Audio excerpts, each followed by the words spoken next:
I know it's Saturday, but come on. Right, okay, so this talk is going to be about cosplay and media. Now, just a quick summary of what we're going to do. Obviously, we're going to talk about media in terms of print media, in terms of video media, and then social media. Nice little jokes. So I'm going to kick off. So I'm Drew at Cosplay. I am actually I run Just Because, which is who are the people running this cosplay area. I'm running the Cosplay Masquerade later on. I also write. I'm actually a journalist. I write for I'm With Geek, who obviously, as you can probably tell from the name, deal with sort of nerd culture stuff. We talk about films, we talk about books, we talk about TV shows, talk about games, all sorts of things. So there's a variety of different things. Now, when I joined there in October of 2014, started on the film group, which I'm still on now. And then I sort of proposed that we needed to do something about cosplay because there was very little content about cosplay. And I thought, well, cosplay is becoming such a popular thing, and well, why not? So they said, all right, can you do an article once a week or so?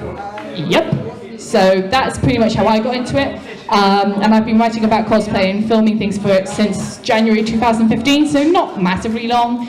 And it has been very, very interesting sort of seeing the different things that you come across, and what was fascinating me in terms of media was how different I was approaching it, because obviously I cosplay. I'm looking in terms of, oh, look at these cool cosplayers and look at all these things and how much time they talk about craft, talk about performance, talk about all sorts of different issues, and talk about events and all the rest of it. And then I started, as soon as I started doing event coverage, I started coming across other media outlets, and then the interesting parts began. I took interest because I went to an event called Cardiff Film and Comic Con in March of 2015, and at the same weekend there was Birmingham MCM going on. 2 events, lots of cosplayers, lots of fun, nothing bad about it at all. And then one publication who I'm not going to name because I have less money than I need anyway, I don't need to be sued on top, decided to write a very, how can I put this, a problematic article where they basically talked about, they got a lot of very basic facts wrong. So it's things like they hadn't bothered doing the research. They went, oh, this is a yearly event at Birmingham, and when it's twice a year, and they got pictures that they'd taken from an agency who had sent a photographer to the convention, and what they did was take those pictures and started objectifying the living daylights out of the women, which a lot of those women then turned around. They didn't realise they were in the newspaper until someone told them. By then, millions of people had seen it. It was too late to take it off, and they were, absolutely devastated because all they could see, they were in the paper, they were getting noticed, but for all the wrong reasons. So yeah, that was a bit of an issue, and I noticed this was a common theme across a lot of medium, and I thought, I'm going to do a little experiment. So what I did, I looked at various newspapers and websites that were not geek-oriented, and looked at very common words that were used to describe cosplay. Now, and I did that, and then on the back of that, I spoke to members of the public and my friends, cosplayers or otherwise, and asked them what words they associated with cosplay. So the words that came back that associated with cosplay from members of the public and people I knew were things like fun and quirky and very harmless sort of words, and a bit odd. Fair enough. And then I compiled what sounded like an experiment. It took a long time going through articles that made me feel physically irritated. And it was words like sexy. It was words like, that was one of the predominant ones. It was either focusing on like the sexy cosplay or focusing on famous people who cosplay or anything like that. And as much as obviously, when it comes down to it, there's nothing wrong with sexy cosplay, there is something very wrong about, treating people who are people with that much sort of disrespect. So I thought, I'm really going to ump the ante and just make absolute sure that, I go about covering cosplay in as respectful a way as possible. And there are some tips that you can go through if you want to cover cosplay in any way. things like, you know, treat the person you're speaking to like a person, because they are a person, so be kind.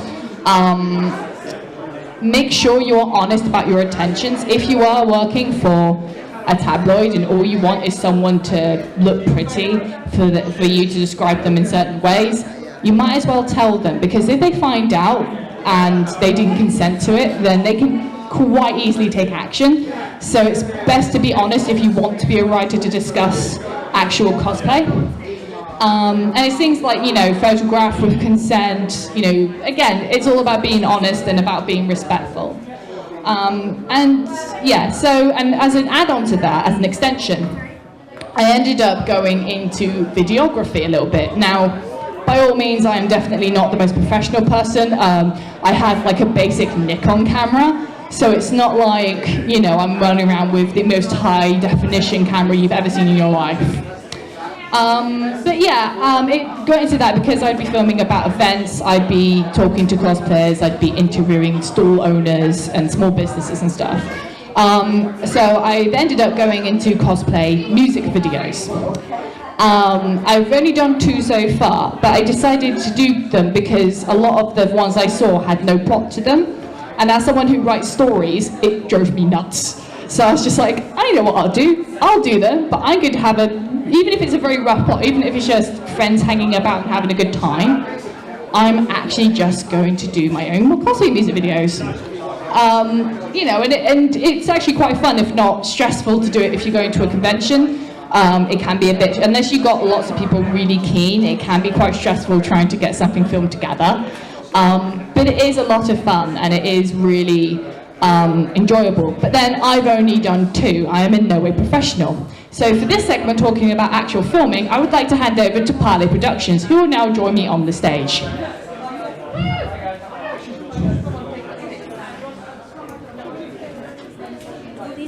Don't they look awesome? Lovely. So these guys are Parley Productions, or part of Parley Productions. If you guys can just explain what you do and what sort of content you have done video-wise, that'd be wonderful. Hi guys, we're Parley Productions. We've been doing this for about 8 years now, I guess. Our YouTube has over 80,000 subscribers, if I remember correctly, and we specialise in doing skits, parodies, and, in this case, cosplay music videos. We've been doing them, gosh, since we've started filming, really. We do a variety of them. We've done, Jack's done Blame It on the Cosplay, which is a snapshot of every single costume he's done to music, which then became a meme, which loads of other cosplayers did their own versions to the same track, which was awesome.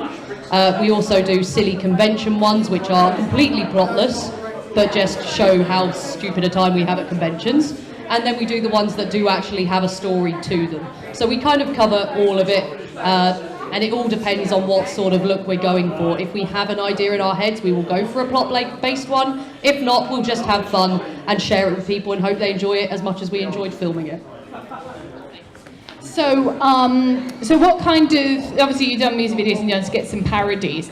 What inspired you to do it in the first place? What inspired you to all get together? Because obviously as an individual, sometimes it can be quite difficult to get people to, you know, reliable people who'd be like, yeah, you get paid to go, oh, I'll do this, but they won't necessarily follow through with that. So how did you guys manage to get together?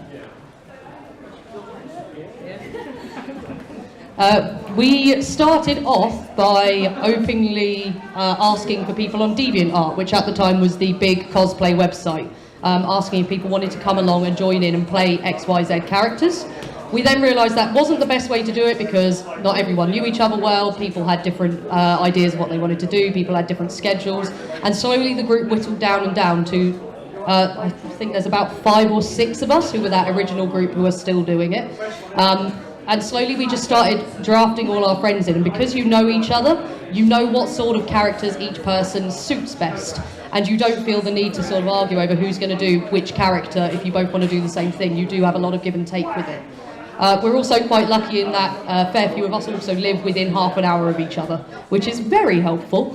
So that's made filming videos a lot easier for us. Otherwise, it's a case of we choose a date maybe 2 or 3 months in advance, throw it up on a Facebook event and say, right, who's available for it?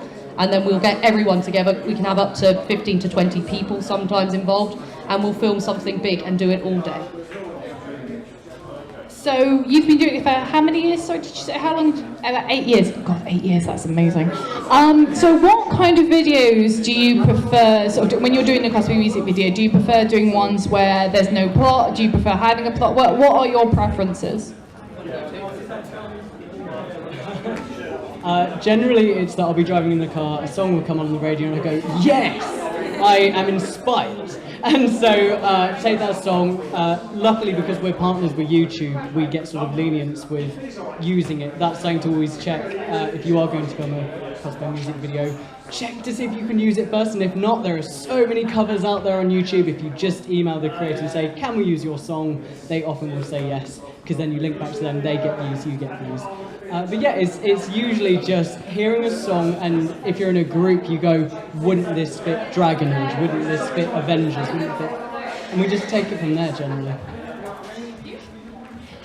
Yes, because on the music front, because I tend to use like unsigned bands. So it'd be things like bands that I might know or someone else will know. I've used mostly one band so far purely because I got the permission, partly because I'm related to one of them. I was like, can I use it? Yeah, great, thanks. But to be fair, they're pretty good. And then I've got this latest one I'm making, which is by a band called Demon Smiles, based in Brighton. So it's quite fun, actually. Did you find that when you were approaching people to use their music, you say they usually say yes, but did you ever find like that you had any resistance? Were there any songs you were like, I want to use it, but then you couldn't use, or how did you sort of get around that?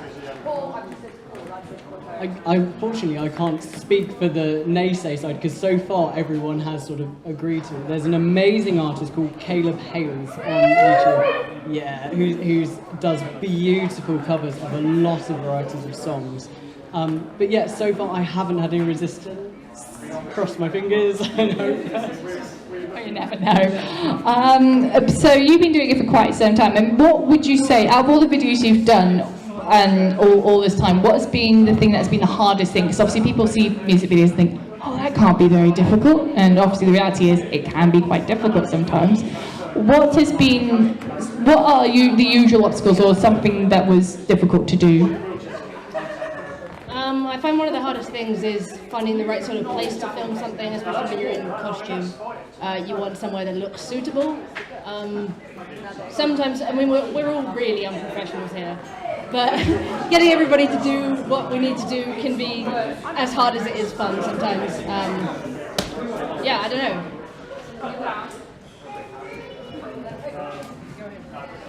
When we used to do our big filming events, which meant that we were usually in London, a good 2 hours away from where we live by travel, Jack would end up getting more and more frustrated throughout the day because the amount of space left on the SD cards would get lower and lower, and batteries would get lower and lower. And when you're out on a location, there is nothing you can do about that. So he would get more and more stressed, pushing people along to do things faster, or in our case, trying to get us to stop messing around, which the second there's a camera in front of you, you generally can't resist doing that. I mean, it can be particularly difficult. I mean, one particular obstacle I had recently, I was filming at MCM, and there was one particular challenge where I was trying to film with this one girl. She had to lip sync, and this lovely woman, she's called Devil in Disguise Cosplay, she's wonderful. English isn't her first language. And so it was difficult enough having to learn a song that was not in her native tongue. But fair enough, she was going to do it anyway. And then we kept going for like, literally it took almost 2 hours to lip sync a chorus and a verse, because we kept getting interrupted. We kept having, there was a point where there was a very creepy, a couple of very creepy photographers who decided to sort of go, hello, and start following us everywhere. And that got a little creepy. And that can be quite difficult. I mean, do you prefer setting up your own events, or do you prefer working in cons for videos? It depends on the sort of video. We did a big Left 4 Dead video in which we had all of our group were doing the main sort of player characters, but we wanted a ton of zombies with it. We didn't have enough people involved to do that ourselves, so we did an open call out of, if you're at Alcon and at this time of the day you don't have anything to do, throw together a zombie costume, you can come and play a zombie in our video.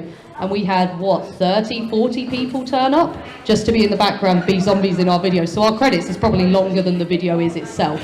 So in that situation, having it at a convention worked perfectly, because there are tons of people who went, you know what, this is an easy thing to do in the afternoon, I get to be in a music video for it. When it's more smaller cast videos, doing it on site at cons just means that you're going to have people accidentally bumping into you, walking in the background of shots, coming over asking for photos in the middle of you filming. So we avoid doing conventions for those sort of videos. And it's probably a good tip anyway, I mean, because that can get, especially with the interruptions thing you were saying, like, it can be so frustrating when you're trying to film and someone goes, oh yeah, by the way, it just wanders into shot like that, and you're just like, I had the perfect shot there. What kind of advice for anyone who wants to do music videos or wants to be in them, what kind of advice would you guys like to give to anyone thinking about making them or thinking about being in them? I would say just go for it. You don't need any professional kit. You just need you and your friends and an idea, and there is nothing to hold you back. I suggest that anybody just go for it if you feel like it. My advice is don't be afraid to make a fool of yourself, because people love it when you do things that they themselves don't have the confidence to do, and the sillier you are on camera, the more they tend to laugh, and that's ultimately one of the best responses you can get from people. Let's skip Ben.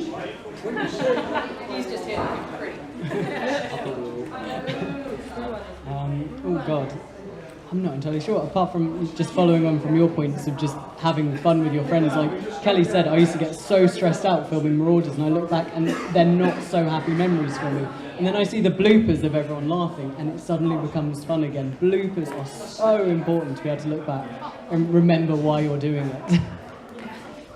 No, most definitely. And sort of following on from that, of course, you guys have quite a big social media outreach. You know, you do have quite a lot of, you know, sort of a lot of followers. Now, I'm going to bring on Walsall Mac for this one as well. Go on. We're going to talk about social media, namely how actually, you know, sort of, you know, because you get a lot, and particularly if you are a bit of a figurehead or if you're part of a group, you sometimes will fall, you know, you have people on social media who are like, oh, this stuff's great, and then sometimes you have people and then they go on the attack. Can be a bit irritating. So when it comes to social media, how do you deal with your social media? You sort of have quite a lot of likes. Well, obviously you've got a lot of likes, but how do you sort of go about if you get abuse or if you get any stuff like horrible stuff on your, you know, if someone starts going off on one or is a bit irritating? How do you deal with it?